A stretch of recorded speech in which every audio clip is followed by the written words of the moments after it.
Bismillahirrahmanirrahim. Alhamdulillah. Wassalatu wassalam ala Rasulillah wa ala alihi wa sahbihi wa man wala, amma ba'd.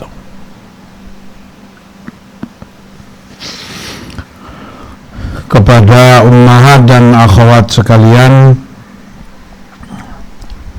rahimani wa rahimakumullah. Seperti yang kita tahu bahwa masing-masing seorang muslim maupun muslimah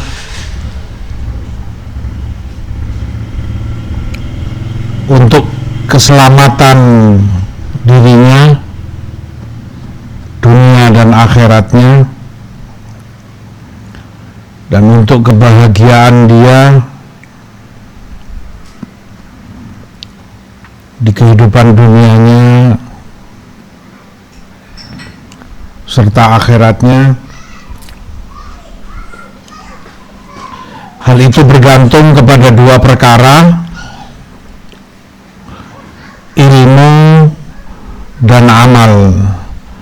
Ilmu nafi', ilmu yang bermanfaat, dan amalan yang saleh. Semakin keduanya besar pada dirinya, semakin besar pula keselamatan dia. Semakin kecil, ya semakin kecil pula keselamatan dia. Dan perkara yang tidak kalah pentingnya adalah keikhlasan, takwa kepada Allah di dalam menuntut dan mempelajari ilmu serta dalam pengamalannya.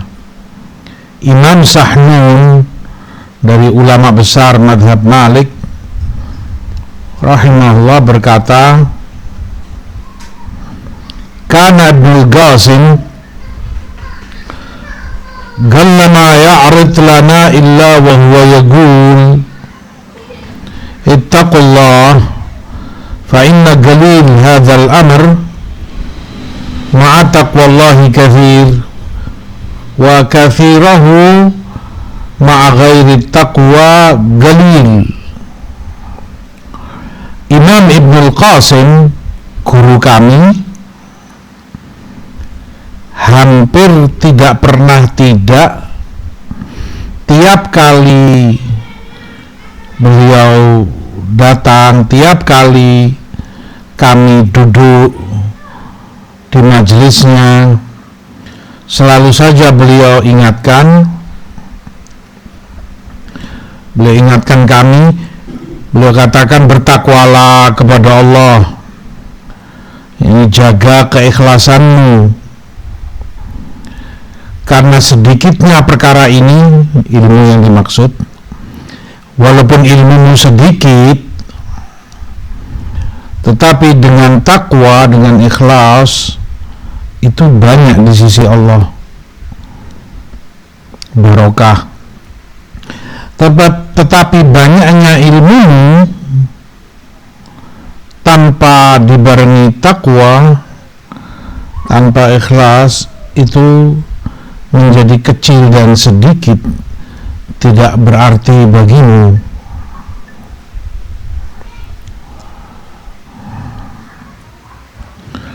Maka demikian mereka,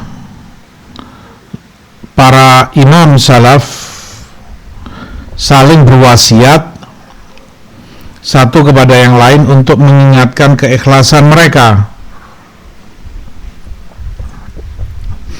Sebagaimana disebutkan oleh Imam Yusuf bin Husain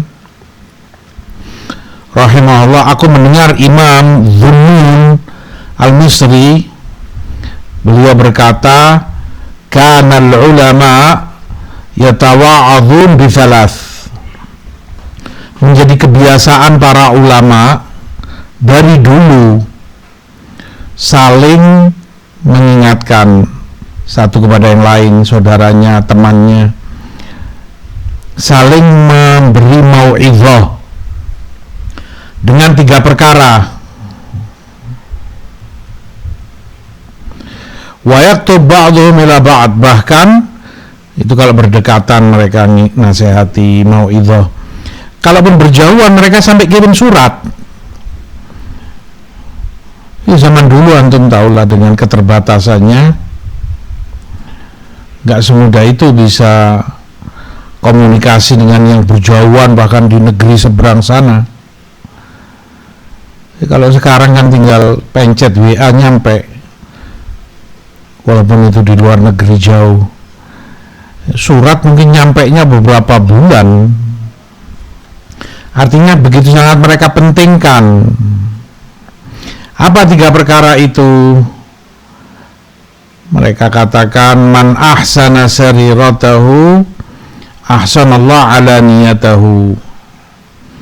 Orang yang membenahi dalamnya, artinya niat dia, hatinya, Allah akan benahi luarnya, zahirnya.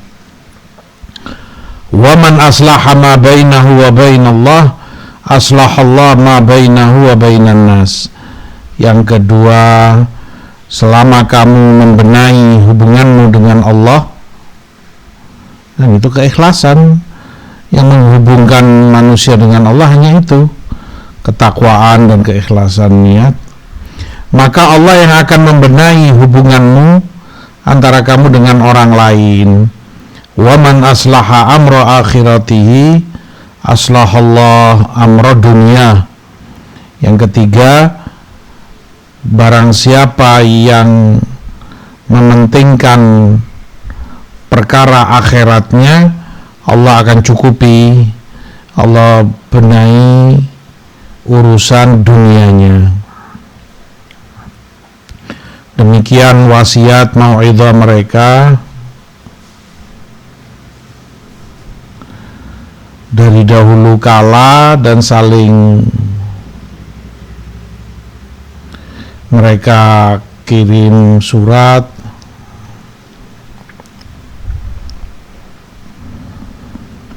mementingkan untuk perlunya itu diingatkan, karena manusia ada saja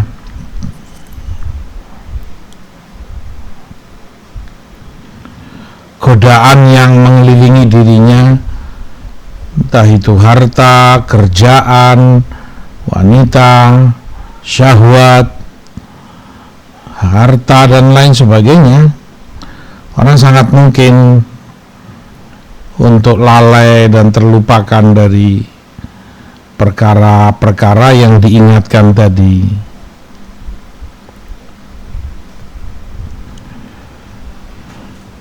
Maka ini segala yang merusak keikhlasanmu, perkara terbesar yang menghalangimu untuk mendapat ilmu yang bermanfaat dan amalan yang saleh. Makanya disebutkan oleh Imam Abu Abdullah Ar-Rudbari rahimahullah, al-ilm mawquf 'ala al-amal.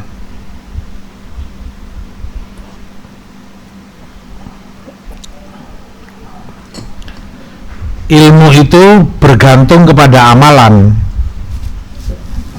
Artinya percuma, nggak ada gunanya ilmumu kalau tidak kamu amalkan. Wal amal mawquf 'ala al-ikhlas. Amalanmu bergantung kepada keikhlasan. Percuma amalanmu sia-sia kalau tidak ada keikhlasan. Wal ikhlas lillah yurithul fahm anillah.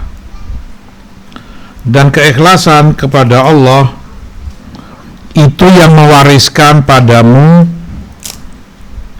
faham, mengerti dari Allah. Artinya apa yang Allah inginkan, apa yang Allah ajarkan, sehingga kamu faqih betul dalam agamanya.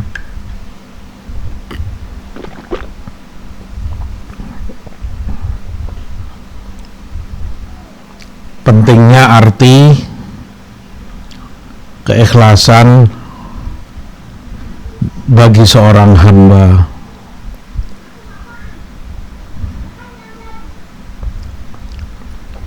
Perkara yang kedua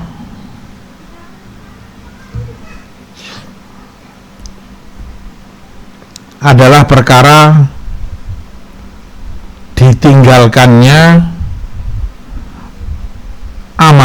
amal soleh.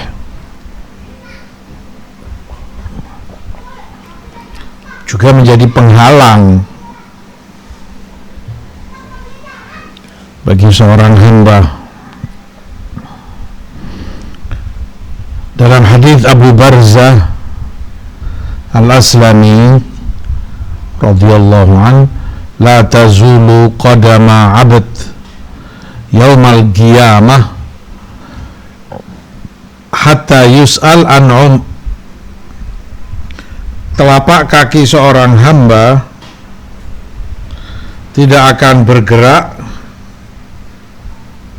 sampai dia ditanya, dia bertanggungjawabkan, dia harus jawab tentang 4 perkara.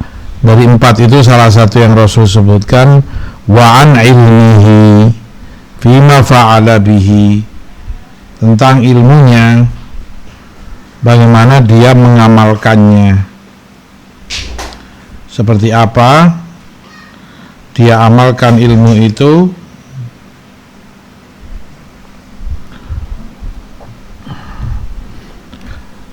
Pengamalan dia terhadap ilmu itu akan dia pertanggungjawabkan di hadapan Allah. Di riwayat Khatib, wa an ilmihi madza amila fihi, tentang ilmunya bagaimana dia mengamalkannya. Maka itu pertanggungjawaban masing-masing antara dia dengan Rabb-nya. Karena itu buah yang dinanti dari ilmu adalah pengamalannya. Seperti kata Abu Abdullah tadi, nggak ada gunanya kalau nggak diamalkan. Buat apa? Dia punya ilmu, dia faham, dia pelajari, tapi kalau nggak ada pengamalannya sia-sia. Karenanya Yahudi dilaknat, dimurkai Allah, maghdub alaihim, karena mereka tahu, mereka berilmu, tapi nggak ada konsekuensi, nggak ada pengamalannya. Nasihat Abu Darda radhiyallahu anhu, la takun bil ilm aliman hatta takuna bihi amilah. Walaupun kamu berilmu, tidak teranggap kamu itu seorang alim. Seorang alim yang dipuji, dimuliakan Allah seperti dalam banyak ayat, hadis. Kamu nggak disebut alim seperti itu sampai kamu mengamalkan ilmu. Hanya karena berilmu saja tidak cukup. Kamu nggak disebut alim. Alim hakikatnya, artinya untuk kamu dikatakan ulama ketika kamu benar-benar mengamalkan ilmu. Kata Fudail ibnu Iyad rahimahullah, fala yazalul alim jahilan bima alim hatta ya'mala bihi. Maka seorang alim pun tetap dianggap jahil. Di mata syariat dia jahil sebelum dia mengamalkan ilmunya. Dia jahil. Begitu dia amalkan ilmunya, dialah alim. dialah ulama. Dia amalkan ilmu yang dia ketahui. Karena memang juga pengamalan ilmu sebab dari salah satu sebab terpenting untuk ilmu itu tidak hilang. Kamu hafal, kamu jaga, sebagaimana dikatakan oleh Imam Amir Asy-Sya'bi rahimahullah, kunna nasta'in ala hifdzil hadits bil amali bihi. Kami untuk menghafalkan hadis,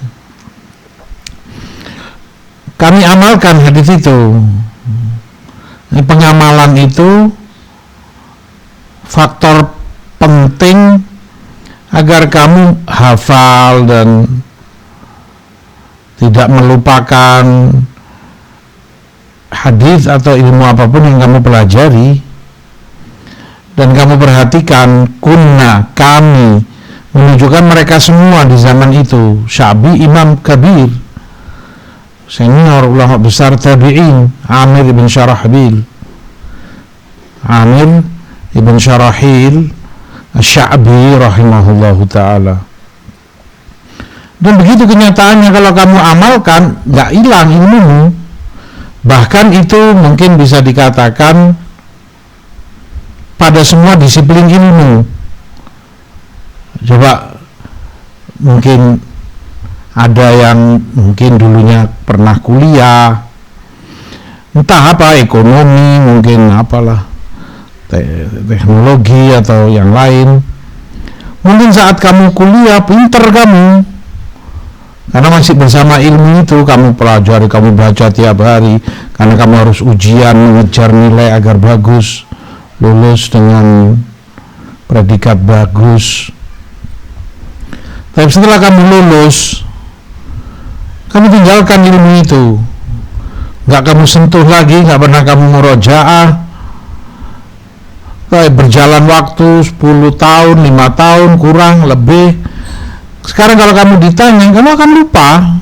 Waduh, gak paham, lupa, gak ngerti aku. Hilang, karena kamu gak tadi jauh dari ilmu itu, kamu tinggalkan. Tapi beda orang yang terus mengamalkan, terus bersama ilmu itu, gak hilang ilmu itu, lekat bersamamu asal kamu terus berdekatan dengannya, terus mengamalkannya. Ya bagaimana lupa kamu mengamalkan tiap hari? Itu yang kamu baca, itu yang kamu amalkan, itu yang kamu, maka dia sebab penting, banyak membantu seorang hamba untuk menjaga ilmunya tidak luput dari dirinya. Kata Abu Abdurrahman As-Sulami rahimahullah, haddatsana alladhina kanu yuqri'unana annahum kanu yastaqri'una minan nabi wa kanu idza ta'allamu 10 ayat lam yakhlufuha hatta ya'malu bima fiha minal amal fata'allamna al-Qur'an wal amala jami'an.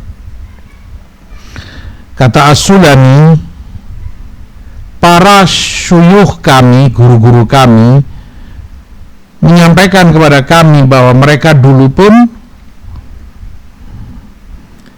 ketika ambil ilmu dari Rasulullah SAW, ayat-ayat Quran, mereka ambil 10 ayat, enggak mereka tinggalkan 10 ini, minta 10 yang lain mereka enggak mau. 10 ini dulu mereka pelajari, mereka fahami, mereka amalkan, sudah, baru pindah ke 10 ayat berikutnya. Mereka pelajari, mereka kuasai halal haramnya, perintah larangan ini semua. Mereka amalkan, baru mereka pindah ke ayat berikutnya. Maka kata mereka, demikian kami di zaman Nabi, belajar ilmu, belajar Quran, dan belajar beramal. Mengamalkan ilmu itu sekaligus. Dua-duanya kami amalkan. Seperti kata Ibnu Jauzi rahimahullahu ta'ala, maka miskin, kullul miskin, kasihan. Hanya bahasa kita mungkin naif sekali orang yang belajar, dengar, baca, tapi tidak mengamalkan. Kenapa miskin? Dari satu sisi dia tidak mendapat kesenangan duniawi. Di saat yang lain teman-temannya, mungkin saudaranya kesana kemari, ahlu dunia, bersenang-senang, berfoya-foya, dia belajar di saat itu. Waktunya untuk baca, menghafal, mendengar, enggak, dunia lewat sudah dari dia, enggak dia dapati, hilang dunianya.